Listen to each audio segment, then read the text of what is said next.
Os vilões são incríveis, e eu não tô falando só de quando eles fazem coisas mais, não. Sério mesmo, eu gosto muito dos vilões pelas contribuições que eles trazem e acrescentam nas nossas histórias. Existem várias maneiras de escrever um vilão. Às vezes são aqueles, o que baixam o mal absoluto só por fazer, e às vezes aqueles que podem ser alguém que, mano, por motivos mais compreensíveis ou justificáveis, faz o mal. Mas um vilão favorito que eu gosto de chamar de o espelho maligno. É aí que, na verdade, um antagonista se destaca, né? Porque, pô, o cara é o oposto de tudo que o protagonista representa e serve como uma representação sombria do que tipo, é o herói. Vamos dizer, né, uma estrutura mais padrão aqui. Exemplos famosos, tá? Batman e Coringa. É uma representação de um a justiça e ordem, enquanto o outro é o caos e anarquia. O Homem-Aranha, Peter Parker, aprende ali com um grande poder que vem grandes responsabilidades. Só pro Duende Verde aparecer desafiando esse mesmo ideal através do abuso de poder que ele tem. E a razão pela qual eu tô falando disso daqui, galera, é porque simplesmente eu tô querendo falar de uma das séries favoritas minhas de todos os tempos, que é Gravity Falls. Vocês sabem, eu tô sempre falando dessas coisas aqui no canal. Cara, programa a gente sabe, história dos dois gêmeos Dipper e Mabel, né,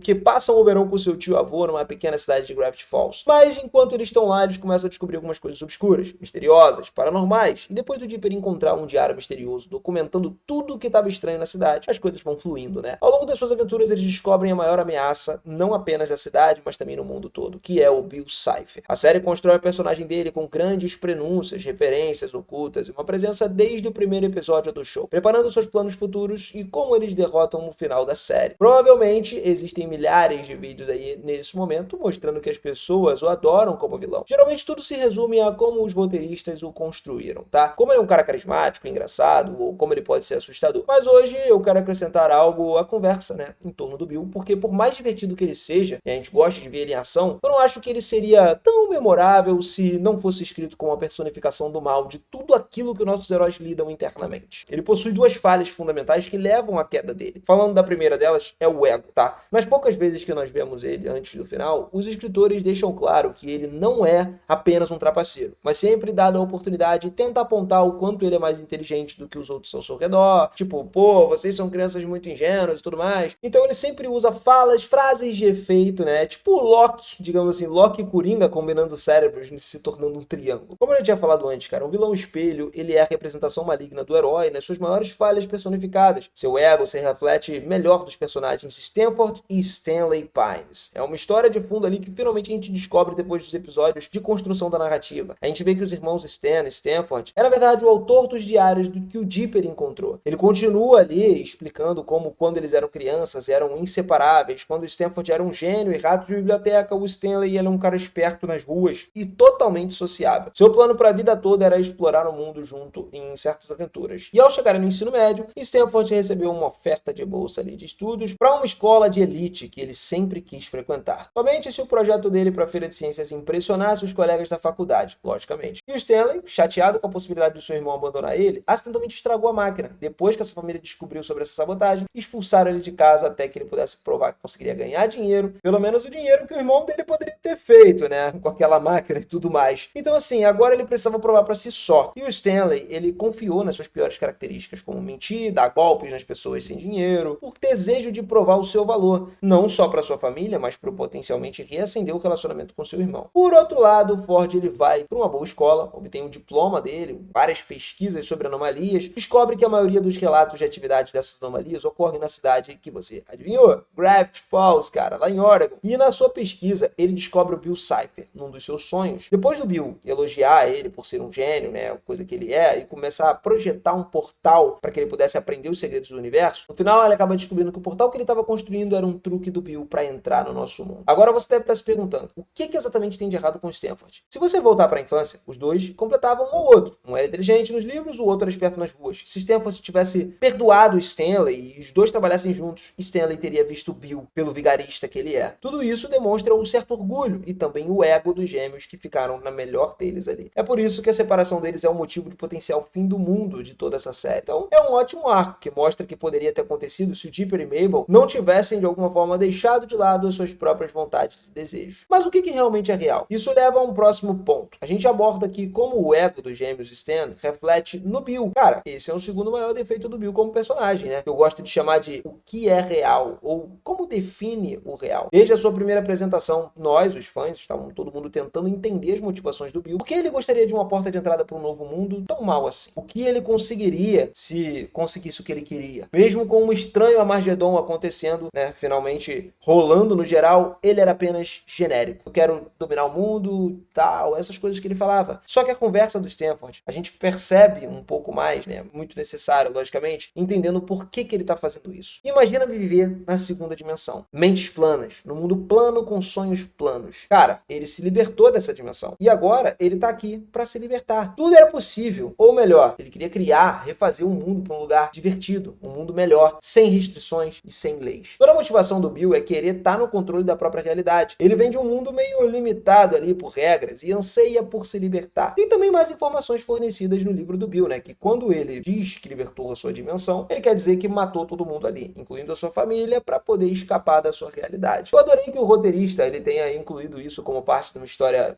meio que pregressa, né? Porque não só dá mais contexto para os motivos do Bill, mas também serve ao propósito narrativo, né? Para os nossos heróis. O conflito interno que acontece entre Dipper e Mabel ao longo do programa são sobre negação e realidade, tá? E a gente começa a falar sobre essa negação deles. O programa, menos os elementos de ficção científica e fantasia, tá no seu coração numa história de amadurecimento, onde os personagens lidam com as dificuldades, eles passam ali pela infância, né, pra idade adulta. A questão é que os dois irmãos lidam com essa luta de maneiras diferentes. Enquanto Dipper quer crescer e ser um adulto, Mabel não quer crescer de jeito nenhum. Isso é demonstrado ainda mais nas suas personalidades. Enquanto Dipper é um cara analítico, maduro, pra sua idade, Mabel é otimista, infantil. Enquanto o conflito interno deles sejam demonstrados ao longo do programa, seus confrontos com essas lutas chegam até um clímax grande nos episódios finais. Não só o Bill consegue abrir um portão entre o mundo dele e o nosso, mas ele também sequestra Mabel durante o processo, mantendo ela como prisioneira. Quando o Dipper e a gangue finalmente chegam à prisão dela, descobrimos que Bill fez um lugar onde a realidade é o que a Mabel quer que seja. Agora ela pode viver a sua fantasia de ser criança para sempre. E essa prisão se demonstrou tão eficaz que atrai Wendy e Sus para os seus maiores desejos. Dipper é o único que está tentando não se deixar tentar por isso, né? Mas ele quase que sucumbe aos poderes da prisão que foi oferecido a oportunidade de relacionamento com a sua paixão, que é o Wendy. Dipper acabou sendo levado ao julgamento, né? Por trazer à tona o conceito de realidade, um conceito proibido da terra da Mabel. E ele implora que a sua irmã volte para o mundo real, que confronte as dificuldades da vida com ele, porque eles sempre estiveram presentes um para o outro, mesmo nos momentos mais difíceis. Apesar de tudo que aconteceu, ao menos eles poderiam encarar o futuro sabendo que farão isso juntos. Em um momento lindo e emocionante, Mabel decide voltar e decide enfrentar juntos ali, assumindo o desafio contra o grande Bill Cipher, que é a nossa história da vez, entendeu? Só que aí, o objetivo disso tudo é que os defeitos do caráter fundamentais de Dipper e Mabel, que eles superaram, né, que era o egoísmo, a rejeição da realidade e tudo mais, é a própria coisa que o Bill representa. É por isso que, onde Dipper e Mabel acabam com as pessoas no final do show, é exatamente uma coisa perfeita. E cara, por isso também, como os dois, tendo superado suas falhas agora enfrentam o Bill juntos, se torna uma coisa incrível. Stanley e Ford ainda não conseguiram. Quando eles começam a brigar e entregam tudo, perdendo a chance de tirar o Bill de lá, eles são detidos reféns numa cela. Percebendo que os dois tiveram um papel a desempenhar na sua situação difícil atual, mesmo que Stanley claramente devesse ter exposto seus problemas com o irmão mais tarde, Ford foi ainda mais egoísta e nunca agradeceu o irmão por salvá-lo. Quando Bill captura as crianças, ele deu a Ford uma oferta. Se ele puder dar uma fórmula para levar o estranho Armagedon pro resto do mundo e não apenas os limites de Gravity Falls, ele pouparia a vida de Dipper e Mabel. Ford concordou, mas uma vez que o Bill estava dentro da própria mente, a reviravolta na trama acontece. É na verdade Stanley que estava lá, não era o Ford. Assim que ele está preso, ele começa a apagar suas memórias de Stanley e assim eles derrotam o Bill. A razão pela qual foi perfeito pro Bill se despedir assim é porque ele mostra todas as consequências de passar a vida buscando metas egoístas e realistas. Dipper e Mabel decidiram abraçar a realidade apesar das dificuldades. O Bill ele seguiu tentando rejeitar ela, mudando ela, entendeu? Enquanto o Ford deixou sua família ajudá-lo, o Bill ele matou a dele para conseguir o que ele queria. E enquanto o Stanley passou a vida buscando ali por golpes egoístas, ele foi capaz de enganar um dos maiores vigaristas de todos os tempos para salvar a família ali e o mundo. Então, sempre se lembra, cara, se você é um cara egoísta, obstinado em mudar a realidade para o seu benefício, se prepara para no final ter um resultado ruim. Eu acho que toda essa série ali, todo esse próprio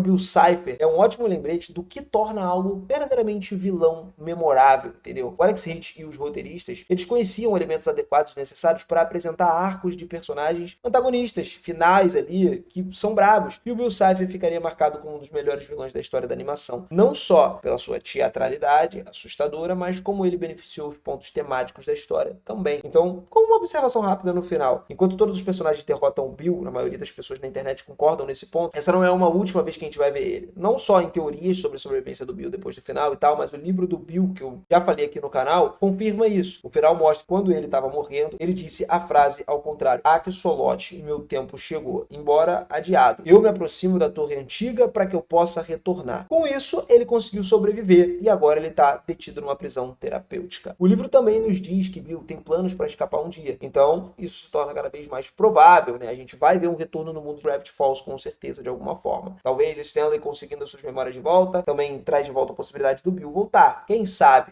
tenha certeza disso? Ninguém. A gente só pode aguardar para ver. Mas mesmo sendo uma ilusão achar que algum dia conseguiremos uma temporada oficial 3 ou o retorno de Dipper e Mabel, o que eu sei é que quanto ao Bill, nós encontraremos novamente. Com certeza. Não sei aonde, não sei quando, mas eu sei que a gente vai encontrar de novo em algum dia ensolarado ou algum dia de caos. Se você curtiu esse vídeozão, não esquece, cara, capricha no like, se inscreve no canal e ativa o sininho, cara. Vem comigo pra gente poder acompanhar esse retorno, tá? Porque quando ele voltar, eu quero te contar isso, quero que você esteja aqui, que eu sei que tu vai querer ouvir. Tamo junto demais, família, aquele forte abraço. Eu te vejo na próxima. Valeu!